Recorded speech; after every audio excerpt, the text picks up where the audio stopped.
kilala yung sarili ko. Pag nandun ako sa bahay, ang hirap. Second weekly task magaganap na. Tiyak groupings ang magaganap. Caprice nag-share ng kanyang nararanasan sa loob ng bahay ni Kuya. Eliza, kawawa naman. Grabe naman ang pagtrato. Bakit kaya? Right, naging breadwinner sa bahay nila.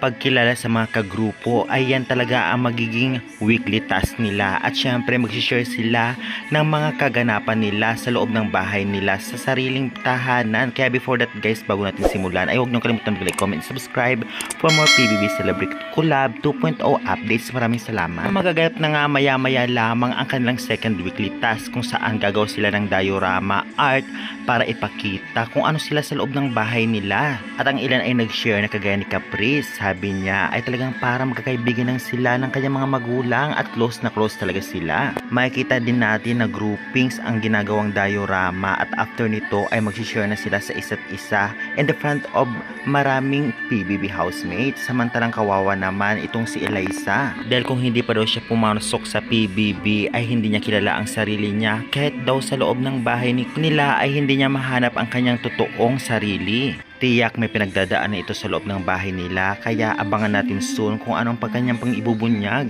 Samantalang ito naman si Rike ay shinare din niya ang karanasan sa kanyang bahay. Sabi niya ay naging breadwinner daw siya at kahit ipon niya o savings niya ay naubos para sa kanyang pamilya. Masasabi nga natin na talagang naging isa siya sa mga breadwinner nila at syempre magandang pag-uugali yan dahil nakakatulong siya sa pang-araw-araw nilang gastusin. Kaya syempre tiyak proud na proud ang mami mo o daddy mo o mga kapamilya mo sa labas, right? Kaabang-abang din ang ibang housemates na mag-share ng kanilang karanasan sa loob ng bahay nila. Kaya naman syempre mamaya ay talagang tunghayan natin sabay-sabay. Sa mga fans dyan ng PBB Celebrity Collab 2.0 ay mag-subscribe na kayo dahil lagi po ako nag-update about sa kanila o halos lahat ng content ko ay about sa PBB. Kaya subscribe na. Maraming salamat sa suporta and God bless to all.